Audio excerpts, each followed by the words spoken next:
गवां विश्वसितं वेदाः सषडङ्गपदक्रमाः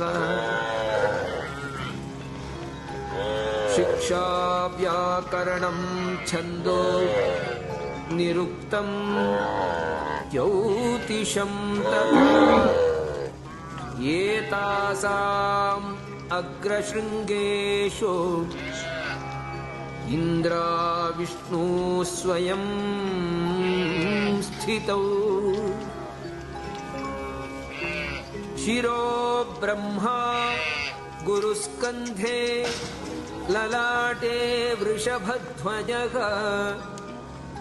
कर्णयोरश्विनौ देवौ चक्षुषोः शशिभास्करौ दन्तेषु मरुतो देवाः जिह्वायां च सरस्वती कण्ठे च वरुणो देवो हृदये हव्यवाहनः।